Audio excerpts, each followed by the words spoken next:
What if a birthday hike in paradise suddenly turned into a desperate fight for survival on the edge of a cliff? One moment you're celebrating with the person you thought you knew best, and then the next you're battling the very hands that once held yours. That's exactly what prosecutors say happened to Ariel Kunik on March 24, 2025, during what should have been a joyful outing on the trail in Hawaii. This is Dr. Garrett Kunik, the 47-year-old anesthesiologist from Maui, who's now on trial for second-degree attempted murder against his wife, Ariel. He took her on that trail to mark her 36th birthday. Yet, according to her testimony and the evidence presented in court, the day ended with him allegedly pushing her toward the sheer drop, trying to inject her with a syringe, and striking her head repeatedly with a rock. He's pleaded not guilty and claims it was all self-defense after she attacked him first.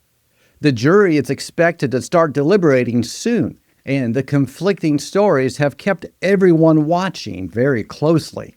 As a licensed professional counselor since 2007, I'm still seeing clients full-time every single day, Monday through Friday. I bring that hands-on clinical experience to everyday cases like this one that I break down here on the clinical file. But remember, everything I share today is my speculation only. It's never a formal diagnosis of anyone involved. If these psychological breakdowns give you that same sense of clarity and curiosity they give me, I'd love for you to sign up for my newsletter, The Mental Freedom. It's free and it lands right in your inbox, and it lets me share those extra insights on mental health patterns that show up in true crime and in everyday life. The link is waiting for you in the description below. Go check it out. Another case, another clinical file. The trial unfolding in Honolulu has pulled back the curtain on a marriage that once looked like a picture of success. Gerhard and Ariel met on eHarmony, got married in 2018, and built a blended family together. He already had 2 children from a previous marriage, and they added 2 more sons of their own. In 2023, the whole family moved to Maui so he could take a position as an anesthesiologist. They described those early days on the island as their dream life, full of family adventures and the kind of fresh start many couples chase. Yet beneath that surface, cracks were forming long before the trail incident. By late 2024, Gerhard had grown suspicious after Ariel returned from a work trip with a male colleague. He secretly read her messages and discovered what he called an emotional affair, complete with flirty texts, deleted conversations, shared photos, and song links. Ariel later admitted the exchanges had crossed a line. She apologized and the couple entered marriage counseling with the hope of repairing things. On paper, they were still committed, but the trust had already shattered. One of the first psychological red flags that stands out here is the pattern of coercive control. That's when one partner uses monitoring, intimidation, or restrictions to dominate and isolate the other. In the months leading up to the hike, Gerhard went into what he himself called detective mode. He downloaded his wife's WhatsApp chats, took screenshots, and monitored her communications, all without her knowledge. He also searched for divorce documents and financial details, including Ariel's retirement accounts that he would inherit if something happened to her. That behavior did not appear overnight, though. It built on a foundation of blended family that had already navigated one divorce in his past, and the move to Maui had come with a pay cut for him. When the emotional affair surfaced, it seems the fear of losing control over the new life had carefully triggered an intense response. Instead of addressing the pain through continued counseling alone, the surveillance escalated and turned private doubts into a system of oversight that left little room for genuine repair. What makes this red flag even more telling is how it connects Gerhard's own backstory. After growing up in South Africa and relocating to San Diego at age 14, He built a successful medical career that included medical school and residency at the University of Pittsburgh. He had already experienced the end of one marriage and the challenges of co-parenting across households. When he met Ariel and started fresh in Hawaii, the stakes felt even higher. The island represented stability for the blended family, yet the discovery of those flirty messages appeared to have reopened old wounds around abandonment and rejection. Rather than process that hurt openly, the digital spying became a way to regain a sense of power in a relationship that suddenly felt unpredictable. Divorce would have meant splitting assets and ongoing support obligations, while an inheritance offered a different path. Gerhardt has denied any such calculation and insists the hike was purely celebratory. But his search history included queries about difficult trails with steep drop-off, and the trail that they went on is known for its unforgiving edges and isolation. That choice of location, combined with the syringe he had already carried, raises questions about whether the outing carried an element of planning. As an anesthesiologist, he had easy access to injectable substances and the knowledge of how they work. Using that professional expertise in an alleged attack would represent a chilling betrayal of the very skills meant to heal. This pattern of leveraging medical training in a moment of crisis, it echoes something that we've saw before in the case of Harold Henthorn. In 2012, Henthorn lured his wife Toni on what was supposed to be a romantic anniversary hike in Colorado's Rocky Mountain National Park. But he pushed her off a cliff and later claimed it was an accident, all while evidence later revealed financial motives tied to life insurance policies and a history of suspicious circumstances from a previous wife's death. Both men were high-achieving professionals who allegedly used an isolated outdoor setting to stage an elimination of a spouse amid marital strain.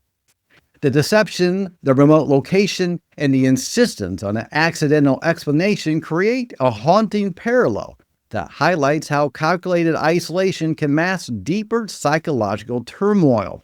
Back in the Koenig case, the confrontation on the trail unfolded quickly once the couple reached a particularly steep section. Ariel testified that she refused to go further because of the danger. According to her account, Gerhardt then pushed her toward the cliff edge, grabbed her arms, and said he was sick of the situation.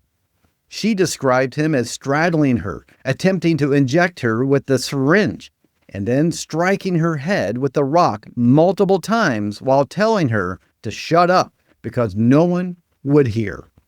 She fought back fiercely, knocking the syringe away, biting his forearm, and then squeezing his testicles until she could scream for help. Two women hikers heard the commotion, saw a man hitting a woman with a rock, and stepped in to assist her down the trail until Gerhardt reportedly froze and knelt nearby. Gerhardt's version paints a very different picture.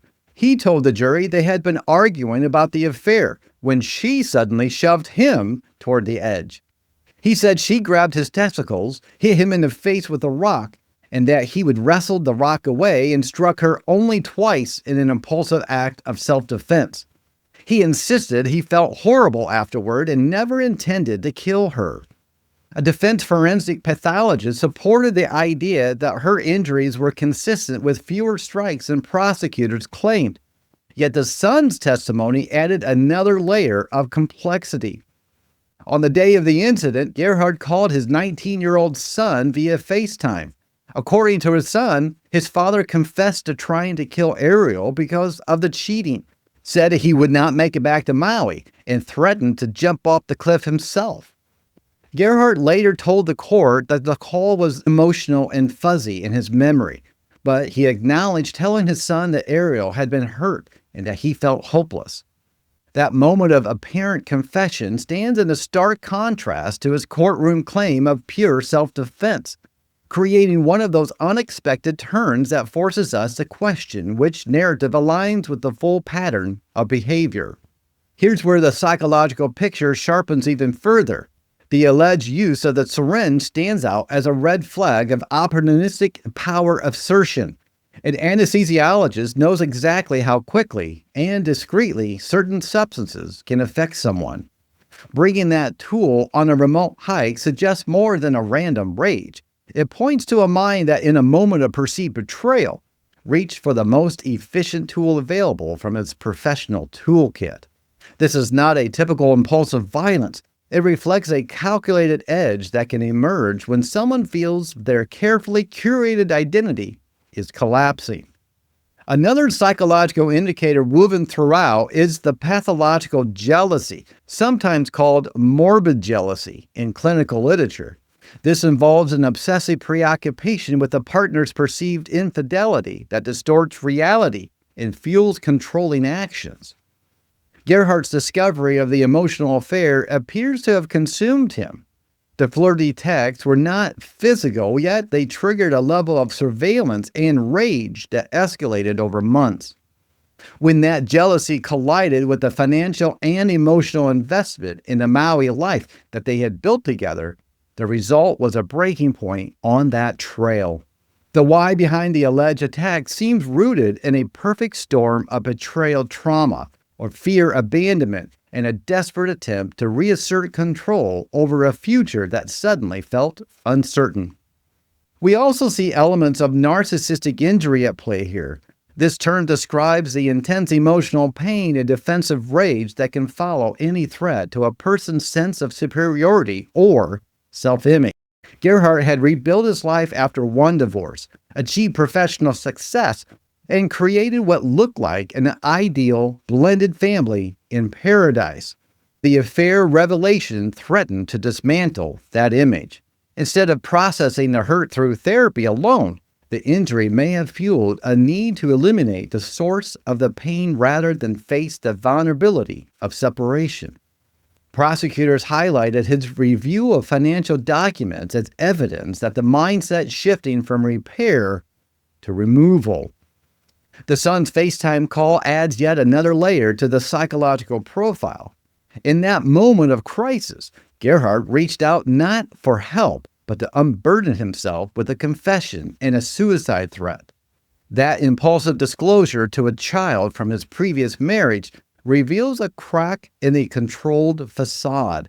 It suggests that beneath the denial in court, there may have been a genuine emotional collapse once the alleged plan unraveled. Humans in acute distress often reveal their truest motives when the mask slips, and this call feels like one of those raw glimpses. After delivering that insight into how jealousy and control can spiral, let me pause for a second here. If this breakdown just gave you that little aha moment about how red flags hide in plain sight, do me a small favor and hit the subscribe button. Not because I need the validation, but because if you do, I'll just sit here analyzing my own issues while staring at the empty subscriber graph. Subscribe so we can keep unpacking the darkest minds together. No therapy bill required, I promise. As the trial moves toward jury deliberations, the evidence continues to paint a complex portrait. Ariel's testimony, the hiker's accounts, the body camera footage from her bloody descent, and the son's call all form a picture that prosecutors say points to the intent rather than pure self-defense. Gerhardt's emotional testimony, his claim of only 2 strikes, and his insistence that he felt devastated afterward present the counter-narrative.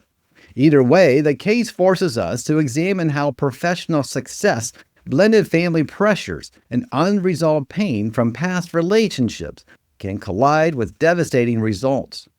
Now I want to quickly summarize the key mental health indicators that we explored here. Coercive control is a pattern of behaviors aimed at dominating and isolating a partner through monitoring, intimidation, or restriction of freedom.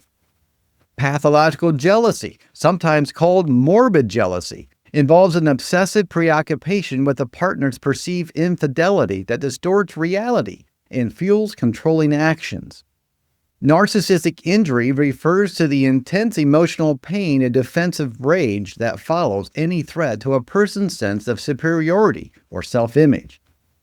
Opportunistic power assertion describes the use of professional skills or tools in a moment of crisis to reassert dominance rather than resolve conflict. Betrayal trauma response captures the overwhelming emotional reaction to perceived disloyalty that can overwhelm rational coping and lead to extreme actions. This case is a really interesting one. It does appear that there was some premeditation going on. We don't have all of the history. We don't have all of the facts, what was going on behind the closed doors between the two of them, but certainly actions reveal a lot here. I'm interested in hearing from you. What did you think about this case? Were there any elements that really stood out to you, or maybe that you spotted another mental health indicator that I didn't mention? Let me know in the comments. And that, my friends, closes another clinical file. Until next time, keep looking a little deeper, stay curious, and stay safe. I'll be over here profiling my dog's obsessive licking until the next file opens.